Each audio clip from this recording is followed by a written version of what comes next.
during this presser, so feel free to use that. Alan, if you'd like to kick us off with the first 3 or 4 for this presser, then we'll go around the room. I know there's an important place. Yeah, okay, thanks, Matt. Morning, Pep. Morning. Afternoon, just. Obviously, there's a real buzz and atmosphere around at the moment following Sunday's win at Old Trafford. It must be a fantastic place to be, but you won't want to wipe the smiles off people's faces, but is there an element of bringing them back down to earth a bit for this one tomorrow? Yeah, we went there to go for to catch the 3 points, and we did. So it's not bigger than that, I think. It's always nice if you go away to a top team and put the performance in like that. I think it was a historic night, but the manager spoke so much already about it after the game, so I think not much more to say. And what's in the past is in the past. We look forward, and the next game comes already quicker. Obviously, you've got a few injury issues. Are there any updates on the likes of Naby Keita, James Milner and Fabinho? So Millie, he felt his hamstring getting tight, but then Greenwood went down the line, and how James Milner is, he puts the team always above himself. He went for the sprint, knowing that he wasn't right to stop the counter-attack. It says a lot about his willpower. It says a lot about how he always puts the team first, and on that moment the bigger injury came. It looks like he's out till the next international break. But we spoke already with him, and he has a very important role to play. Look, my title is assistant manager, but I think you can give that title to James Milner as well, because he is the connection between this group and this player group together with Hendo, but he is very vocal and very lively and set the standard, so he needs to keep doing that, but he knows that, and he also always does that well. So Naby, I think it's just, I think we should speak about the VAR, because it's a major advantage, in my opinion, to protect players after what happened there, to look back. And we always discuss, and sometimes we whine or whatever about the referee or the performance of the VAR, but this is exactly why it's there, to make the game more honest, to protect our players, and that's what happened, and that's what I really liked. So it was a bad tackle. But luckily, Naby's foot was not on the ground, so it's just a bruise. It could have looked much worse when his foot was in the grass. So we take it day by day, but it's looking better and better. But the bruise is painful, of course. Yeah. And then we have Thiago. He's still not available, but he's progressing well on the pitch with individual sessions. So Brighton will come close, probably not, but he's almost back. What's really important for us, of course, looking to our situation as well. And then Fabinho, we assess him day by day, but he's not ruled out for the weekend, but he's ruled out for tomorrow. Obviously, there will be a lot of changes. You did that in the last round, but there was a fair old sprinkling of seniority still in there, wasn't there, with the likes of Gomez and Oxlade-Chamberlain, Curtis Jones, Minamino, Origi. Yeah. So, you know, you're going strong with an intent to progress in this competition, even though it's the lowest of your priorities. I think our priorities is to be good in game number 1 of the season, in game number 9, like the Man United game, and in game number 38 in the season. So we want to be good in each game. I think that's what the fans expect from us. Because the only way to do that is to be consistent in our way of play, in our ideas, in how we want to put our game on the opposition half. How we train each time. And the second thing is to respect the recovery process, and the third is to use our squad. Only that will make us consistent over long periods of time, and that's what we want to do. And our game needs freshness. We want our players to be unpredictable. We want them to feel free to attack, and it's really important that this freshness is there, and we want to attack tomorrow's game. That's the only thing that counts, and the only way to press how we press is with players who are fully ready to do that. And I'm 100% sure how we showed in each year and each game in this cup is that we're going to play our way, and with the commitment of our players. And I think we just look at game by game, and that's what the fans expect. So if we show our mentality, if we show our hunger, then we will be good in game number 1, in game number 9, in game number 10, etc., etc. Just finally from me then, Sepp van den Berg, who you have on loan at Preston, has he got permission to play yet? And how have you been monitoring his progress? He seems to be doing pretty well, getting a couple of goals as well. Yes, of course he should play. It's like if you want to be a chef, you need to spend a lot of time in the kitchen. So what would be our message if we sent our players on loan to get good games and there's a good game coming and not letting them play? So we value, or we want to give young players opportunities. And for Sepp, it's an amazing game. I'm in contact with him. He looks forward to it because that's probably the most important thing. And it's exactly what he needed. A young centre half who's playing in a different position, but fighting in the championship. If you can come out of that league, you will be ready for a lot. And we can't wait to see him in pre-season next year. Fantastic. Okay, we'll go around the room in which people came in. So we'll go to Paul Gost next from the Liverpool Echo. Gosty. Afternoon, Pep. Afternoon, Paul. I just wanted to ask about the amount of goals that you're actually scoring at the moment. I think it's 41 now this season. Every away game is 3 or more. How are you managing to do that tactically? Is there anything different that you've changed over the summer, or is it just down to a lot of the squad having a full pre-season and obviously being with you from day one? Shooting from everywhere. No, I think it has to do with how the team is playing. So you can never judge scoring just by the goal scored. It's the way how we move the ball from out the back. It's how we are protected. It's the whole package what creates that our front players get in constantly good positions to score, and then the quality of our front three. We said they look like raptors in like Jurassic Park. They go for it. They are lethal, and that's what we want, of course. So if you score in the right moments, these games, example against Man United, can happen as well, like that. But did we change anything? No. We always just want to improve, but sometimes improving is just going back to basics, and that's what we did in the pre-season. And also top players, and of course we have a few, I think, they need a break. They need, after emotional periods, after a lot of finals, a lot of intense seasons, it's good for them to have a break, because what I said before, if you want to reach consistency, you have to respect recovery, the process of recovery, not only between the games but also between the seasons. And I think for long may it continue. Yeah. And down the other end of the pitch, Ibu Konate made his first Premier League start away from Anfield and didn't really appear to put a foot wrong alongside Virgil.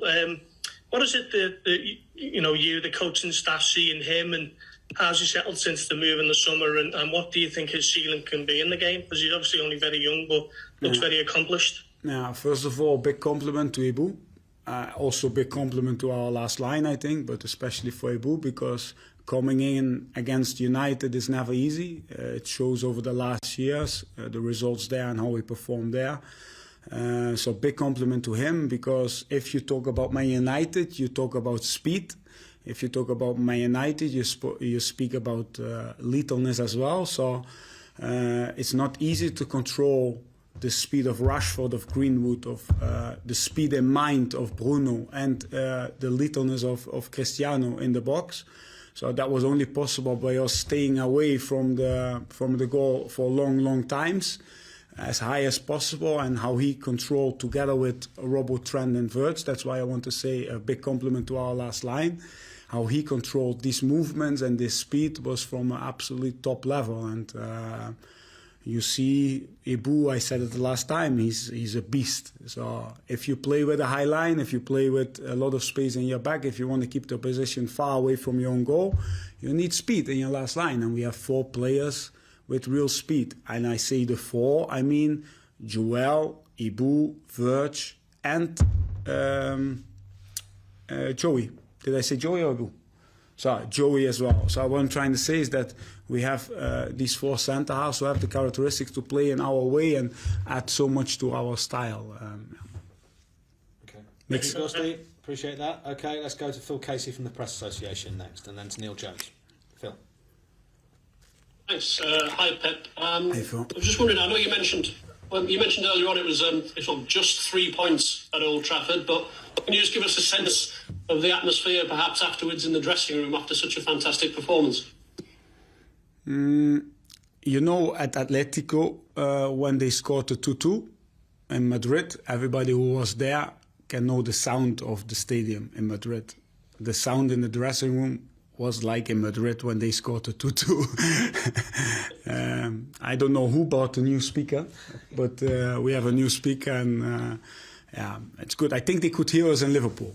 So it was how the gaffer always says, I don't want to make it bigger, but it was a big one. So.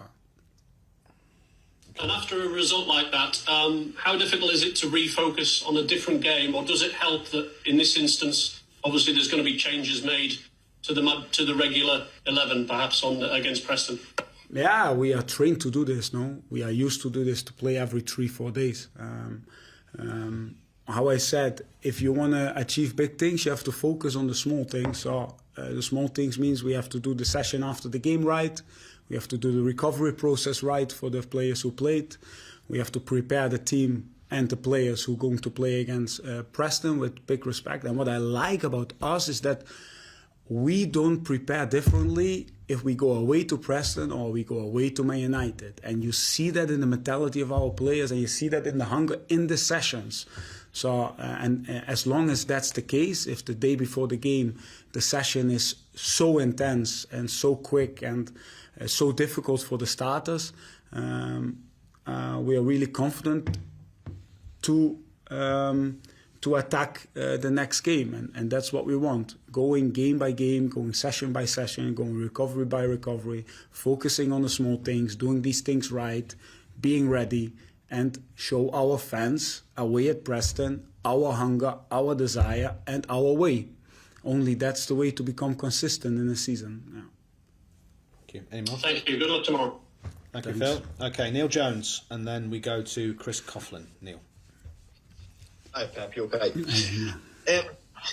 I was just wondering, I mean, we saw in the last round the young players, Connor, Cade, Tyler Morton, step up and really produce good performances against Premier League opposition. Does the injuries that you've got, especially in midfield, does that mean we're likely to see some more opportunities for these younger players and maybe some new faces as well in this game?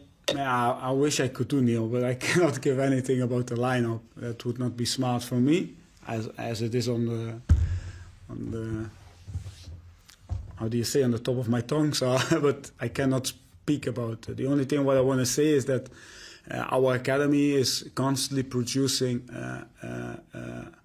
new players, and every international break we use the time to see them, to train them, so we have a good view on what we have, and there are even new players coming who really make impact in these sessions.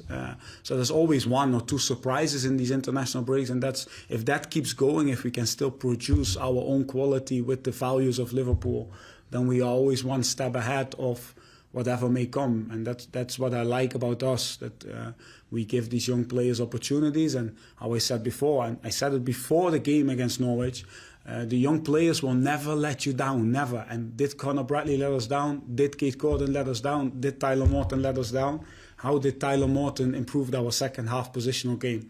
By speeding up with each simple, quick pass. How was he constantly available to outplay the first pressure of Norwich? How was he organising midfield tactically when the others were putting pressure and counter-pressing? So, and not speaking about Kate and not speaking about Conor. Conor went 95 minutes as the fullback who was constantly jumping to the wing-back of them, or the deep wing-back. So these boys have heart, and that's the most important, I think. And as long as they have heart, and they